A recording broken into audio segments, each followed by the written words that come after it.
সত্যি এই বছর আমাদের কৃষ্ণনগরে ঠাকুর মুখ তুলে চেয়েছেন। হ্যাঁ মহারাজ, ধান একেবারে পরিপূর্ণ হয়েছে। তা কবে ধান কাটা হবে পুটির বাবা? ধান তো একেবারে পেকেই এসেছে, সপ্তাহখানেকের মধ্যে ধান কাটতে হবে। বেশ বেশ, তাহলে তো ভালোই হলো। এই মাসের শেষের দিকেই তো নবাব বাহাদুরকে শস্যের খাজনা পাঠানোর কথা। হ্যাঁ মহারাজ, এবারে নবাব বাহাদুর খুশি হবে। ঠিক বলেছ গোপাল।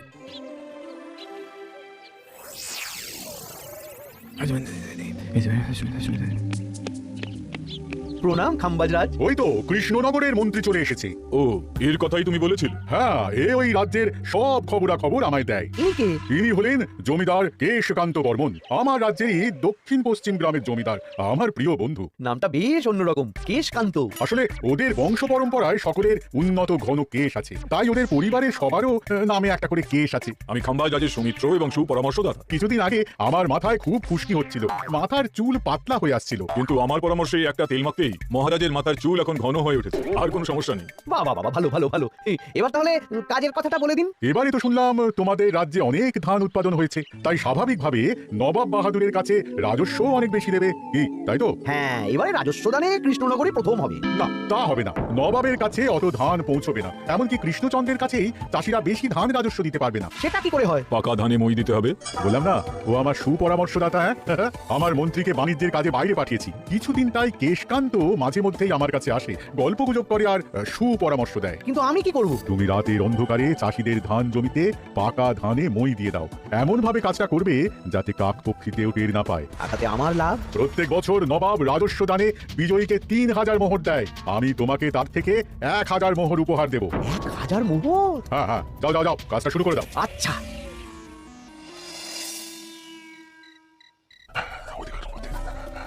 তাহলে আর দেরি কেন? মন্ত্রীমশাই কথা মতো কাজ শুরু কর। হ্যাঁ, চল।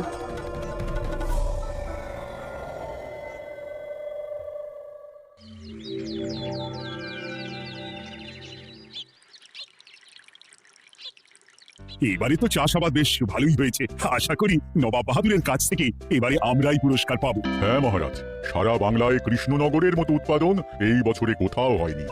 সর্বনাশ হয়ে গেছে মহারাজ, সর্বনাশ হয়ে গেছে। কি সর্বনাশ হয়েছে গো কুটির বাবা? গতকাল রাতে আমাদের সব জমির পাকা ধানে মই দিয়ে দিয়েছে। সে কি? এবার আমরা কি করব মহারাজ? কাদের কাদের জমিতে হয়েছে এসব? যেই জমিতে তাকাবেন সেই জমিতেই এই কাণ্ড, ধান ঝরে সব মাটিতে পড়ে আছে।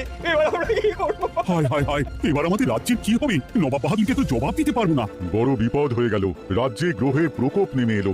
ও, আর কদিন পরেই আমার টেকে আসবে 1000 মোহর। ঠিক আছে, তোমরা সবাই এখন বাড়ি যাও। না, আমার মন মেজাজ ভালো নেই।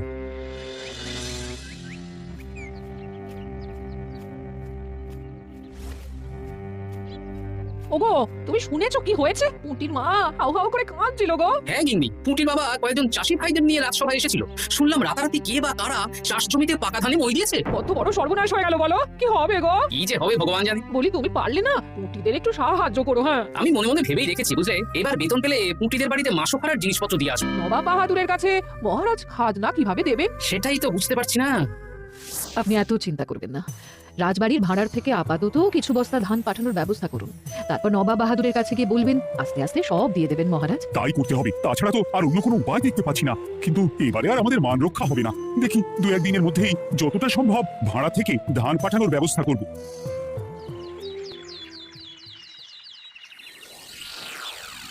এই বছর 10,000 বস্তা ধান রাজস্ব এসেছে খাম্বাজ রাজ্য থেকে, 7,000 বস্তা ধান এসেছে বর্ধমান রাজ্য থেকে, আর মাত্র 100 বস্তা এসেছে কৃষ্ণনগর থেকে। তাই এই বছরের বিজয় রাজ্য হচ্ছে খাম্বাজ রাজ্য। খাম্বাজ রাজ্যের রাজার হাতে 3000 মোহর উপহার হিসেবে তুলে দিচ্ছেন। আর কৃষ্ণচন্দ্র, তোমার রাজ্যের এরকম হাল কেন? এবারে আমাদের সমস্ত রাজ্যের পাকা ধানে কেউ বা কারা মই দিয়ে দিয়েছে। সেসব তোমার মাথা ব্যথা, আমার ধান কোথায়? 100 বস্তা ধান রাজস্ব, কম করে 800 বস্তা ধান রাজস্ব দেওয়ার কথা, কিন্তু তুমি তোমার কথার খেলাপ করেছো। এই বছর আমি নিরুপায় জাহাপানা। আমিও নিরুপায়। হয় তুমি আগামী 1 সপ্তাহের মধ্যে আমাকে 5000 মোহর দেবে, নইলে কৃষ্ণনগরের সিংহাসন থেকে সরে যাবে। এত বড় শাস্তি দেবেন না নবাব বাহাদুর, আপনি অন্তত মাস 6 সময় দিন, আবার ধান চাষ করিয়ে আপনাকে প্রাপ্য ধান দেওয়া হবে। বেশি কথা বলছো কৃষ্ণচন্দ্র, তুমি 5000 নয় 6000 মোহর 1 সপ্তাহের মধ্যে দেবে। বেটা গোপাল বেশি পাকা, অত কথা বলতে কে বলেছিল? গোপাল, এটা তুমি কি করলে? হায় হায় হায়, সর্বনাশের সময় যখন ঘনিয়ে আসে তখন বিপদের উপর বিপদ এভাবেই আসে। আমার পাওনা? আরে এখন না, তোমাকে পাঠিয়ে দেব। ওই দেখুন, খাম্বাজ রাজের সাথে কথা বলছে। এখন বেশি কথা বললে কৃষ্ণচন্দ্র আর গোপাল সন্দেহ করবে। চলুন তো দেখি ওখানে গিয়ে কি কথা বলছে। কি কথা বলছো মন্ত্রী? মন্ত্রী আমায় বিজয় অভিনন্দন জানাচ্ছিল। বিজয় অভিনন্দন তো উপহার পাওয়ার সময় জানাতে পারতেন মন্ত্রীমশাই।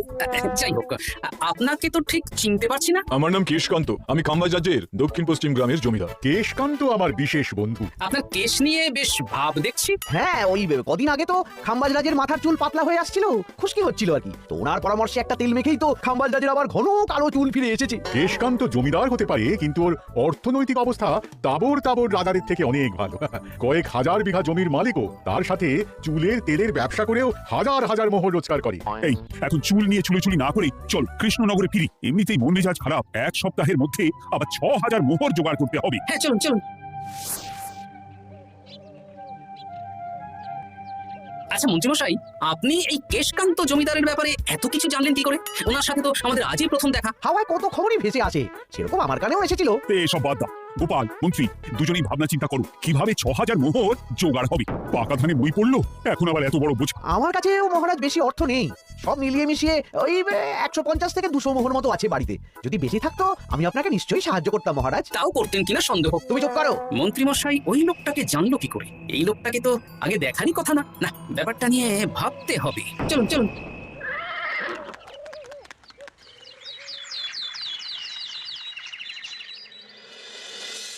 বুঝলে গিনি, 1 সপ্তাহের মধ্যে মহারাজকে 6000 মোহর জোগাড় করতেই হবে, নইলে সিংহাসন ছাড়তে হবে। এখন কিন্তু আমাদের উচিত মহারাজের পাশে দাঁড়ানো। কিছু ভেবেছো কি?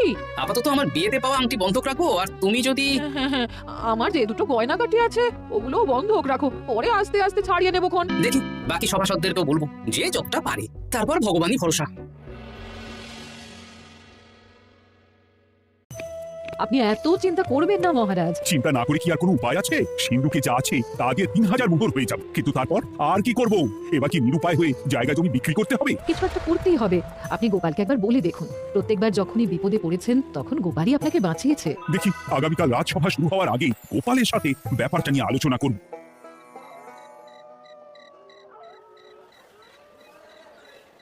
এই যে শেখরা, কি করছো? এই তো বলুন। শোনো, আমার গিন্নির জন্য একটা হীরের হার বানাতে হবে, ওই 1000 মোহরের মধ্যে। 1000 মোহরে তো হীরের নাক, কান, গলা, হাত, পা সব গয়না, এই সব গয়না হয়ে যাবে মন্ত্রীমশাই। তাহলে বানাও, এই নাও 1000 মোহর। ওরে বাবা মন্ত্রীমশাই, 1000 মোহর! এই মন্দার বাজারে এত মোহর কোথায় পেলেন? গতকালই তো বললেন আপনার কাছে 150 থেকে 200টা আছে। সে যেখান থেকেই পাই, তাতে তোমার কি? না, আমার কিছু না। শেখরা, আমি কয়েকটা গয়না বন্ধক রাখবো। দেখি কি আছে। এই সব মিলিয়ে এতে আমি 15 মোহর দিতে পারবো। বেশ, তাই দাও। আমি ধীরে ধীরে শোধ করে গয়নাগুলো ছাড়িয়ে নেব। হ্যাঁ, মন্ত্রীর ব্যবহারগুলো বেশ সন্দেহজনক লাগছে। দেখি গুপ্তচরকে কাজে লাগাতে হবে, মন্ত্রীর পিছনে ছায়ার মতো লেলিয়ে দিতে হবে। মহারাজ, আমি চেষ্টা করছি আপনার এই মোহর কিভাবে জোগাড় করা যায়, আপ্রাণ চেষ্টা করছি। দেখো বা আমি 3000 মোহর পারবো, কিন্তু তার বেশি হলে জায়গা জমি বেচতে হবে, হাতে যে বেশি দিন সময়ও নেই। আচ্ছা মহারাজ, দেখছি। তবে মন্ত্রীমশাই চাইলেই আপনাকে 1000 মোহর দিয়ে সাহায্য করতে পারতেন, কিন্তু উনি তা না দিয়ে ওনার গিন্নির গয়না বানাচ্ছেন, হীরের গয়না। দেখি মন্ত্রী তো কালকেই বললো ওর কাছে 150 থেকে 200 মোহর আছে মাত্র, 1000 মোহর কোথা থেকে পেল? সে উনিই জানেন, তবে তার খবর খুব তাড়াতাড়ি আশা করি পেয়ে যাব মহারাজ। কাজটা একদম ঠিক করলেন না মন্ত্রীমশাই। আপনার কথা শুনে আমরা সবার জমির পাকা ধানে মই দিলাম, কিন্তু আমরা একটা পয়সা পেলাম না। আপনি যে এই কাজ করার জন্য খাম্বাজ রাজার কাছ থেকে ওই 1000 মোহর উপহার পেলেন, সেটা দিয়ে গিন্নির গয়না বানাতে দিলেন, কিন্তু আমাদের বেলায় লবডঙ্কা। তোদেরকেও দেবো, একটু সবুর কর। আরে গিন্নির মাথাটা ঠান্ডা করি। না না, আমাদের এক্ষুনি চাই। এক্ষুনি কি করে দেবো? আমার হাত খালি। আচ্ছা ঠিক আছে, এই নে 2 মোহর ধর, 2 ভাই ভাগ করে নি, পরে আরো দেবো। এটা কিন্তু ঠিক না। এসব আলোচনা খোলামেলা জায়গায় করা উচিত না। উফ, পরে তোদের সাথে কথা বলবো, এখন যেতে দে, বাজার করবো, তারপর আবার রাজসভা আছে। আচ্ছা, এই ব্যাপারটা মহারাজকে আর গোপাল দাদাকে জানাতে হবে। গোপাল দাদা, মহারাজ আসল খবর পেয়ে গেছি। কি খবর? আমি একটু আগে শুনলাম। কাজটা একদম ঠিক করলেন না মন্ত্রীমশাই। আপনার কথা শুনে আমরা সবার জমির পাকা ধানে মই দিলাম, কিন্তু আমরা একটা পয়সা পেলাম না। তোদেরকেও দেবো, একটু সবুর কর। মন্ত্রী, আমি না তোমাকে বেরেই ফেলবো। মহারাজ, মন্ত্রীমশাই এখানে গৌণ, উনি অর্থের লোভে এসব করেছেন, আর ওনাকে দিয়ে করিয়েছেন খাম্বাজ রাজ। হ্যাঁ, যাতে এবারে বিজয়ী হতে পারে। তাই আপনি এই খবর 5 কান করবেন না মহারাজ। আমি খাম্বাজ রাজ আর ওই কেশকান্তর কাছ থেকে ক্ষতিপূরণ ঠিক আদায় করে আনবো। কিন্তু কিভাবে? শুনুন তাহলে। দারুণ বুদ্ধি। তাহলে এখন আসি মহারাজ, কাউকে কিচ্ছু বলার দরকার নেই। আপনি শুধু আগামীকাল সন্ধ্যেবেলা খাম্বাজ রাজের দরবারে চলে আসুন, পারলে নবাব বাহাদুরকেও সঙ্গে করে নিয়ে আসুন। হ্যাঁ, প্রণাম খাম্বাজ রাজ। কে আপনি? আমি হতাশ রঞ্জন, পশ্চিমে থাকি। কি চাই বলুন? কিছু চাই না, তবে একটা কথা শুনলাম তাই বলতে এলাম। কি কথা? আমি শুনলাম মহারাজ আপনার মাথার চুলগুলো সব নকল। আমার এত সুন্দর চুল সব নকল? ফাজলামো হচ্ছে। আমি যদি প্রমাণ করে দিই আপনার চুল নকল, তাহলে কি? তাহলে আপনি আমাকে 100 মোহর দেবেন, আর প্রমাণ না করতে পারলে আমি আপনাকে 100 মোহর দেব। বেশ, দেখো, এক্ষুনি দেখো, আমারই তো 100 মোহর লাভ হবে। এখন না, এখন না, আজ সন্ধ্যে বেলায়। বেশ বেশ, তখনই এসো। এবারে জমিদার কেশকান্তর বাড়ি যেতে হবে। জমিদার মশাই বাড়ি আছেন? কে মশাই আপনি? আমি হতাশ রঞ্জন, পশ্চিমে থাকি। আমি বিশাল ক্ষমতাশালী লোক। কিসের ক্ষমতা? আমি রাজরাজাদের মারধর করি, চুল ধরে টানি, শাস্তি দিই। এসব কি উল্টোপাল্টা বলছেন? খাম্বাজ রাজ আপনার বন্ধু না? হ্যাঁ, প্রিয় বন্ধু। ওনাকেও আমি আপনার সামনে চুল ধরে টানবো, কিন্তু উনি কিচ্ছু করতে পারবেন না। উনি আপনাকে শুলে চড়াবেন। কিছুই করতে পারবেন না। বললাম না, আমি বিশাল ক্ষমতাশালী লোক। বিশ্বাস হচ্ছে না তো?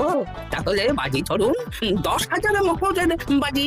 10,000 মোহরের বাজি? হ্যাঁ, আজ আমি খাম্বাজ রাজের রাজবাড়ি যাবো, আর আমার শক্তি প্রদর্শন করবো। ওনার চুল ধরে টানা হেঁচড়া করবো, ওনাকে আহত করবো, কিন্তু উনি আমাকে কিছুই করতে পারবেন না। বেশ রাজি, বাজি 10,100 মোহর দিতে পারবেন তো? হ্যাঁ, আমি বাজি হারলে আপনাকে দেব 10,100 মোহর। দরকার হলে ওই কাগজে কলমে লিখিত পরিত করে নিন। বেশ, তাহলে তাই হোক। কিন্তু হ্যাঁ, একটা কথা, আমি শক্তি প্রদর্শন করার আগে থেকে প্রক্রিয়া চলাকালীন সময় পর্যন্ত আপনি খাম্বাজ রাজের সাথে কোনো কথা বলতে পারবেন না। বেশ বেশ। তাহলে শুরু করি? শুরু করো। এবার আমি প্রমাণ করেই ছাড়বো। লাগছে লাগছে, বাবারে, লাগছে লাগছে, এ তো সত্যি সত্যি চুল ধরে টানছে। লাগছে লাগছে, বাবারে, ওরে বাবা রে বাবা, কি শক্ত! এ কি, খাম্বাজ রাজ কিছুই তো বলছেন না। তাহলে কি আমি হেরে গেলাম? না না খাম্বাজ রাজ, আমার ধারণা ভুল, যা শুনেছি তাও ভুল। এবার বিশ্বাস হলো তো? দাও দাও, এবারে 100 মোহর দাও। দিন কেশকান্ত মশাই, আমাকে 10,100 মোহর দিন। দেখি, ও তোমাকে 10,100 মোহর কেন দেবে? ওনার সাথেও তো বাজি ধরেছিলাম। কি বাজি?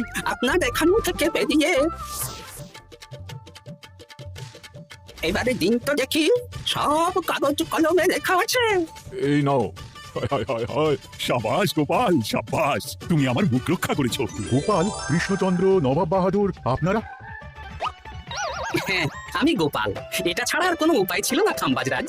আপনি আমাদের মন্ত্রীর মাথা খেয়ে যে জঘন্য কাজটা করিয়েছেন, সেটা তো আর প্রমাণ করতে পারতাম না। তাই ছলে বলে কৌশলে আপনার প্রিয় বন্ধুর কাছ থেকে আদায় করে নিলাম। হ্যাঁ নয়, হ্যাঁ। এই নিন মহারাজ। এতে কত মোহর আছে? 10,100 মোহর। এর থেকে 100 খাম্বাজ রাজকে দিন, 6,000 নবাব বাহাদুরকে, আর বাকিটা আপনার কাছে রাখুন। এত ধান নষ্ট হলো। কৃষ্ণচন্দ্র আমাকে সবটা বলেছে, আরো মন্ত্রীকেও নিয়ে এসেছি। ধোলাই খেয়েই সব বলে দিয়েছে। এই কে আছো? কৃষ্ণনগরের মন্ত্রীকে নিয়ে এসো। মারকে আমি সব বলে দিয়েছি খাম্বাজ রাজ। উদ্ধার করে তো জাহাবানা, আমাকে ক্ষমা করে দিন। এর কোনো ক্ষমা নেই, তোমাকে আমি কারাগারে বন্দি করব। হায় হায় হায়, সামান্য টাকার লোভ করতে গিয়ে পুরো মাঠে মারা গেলাম।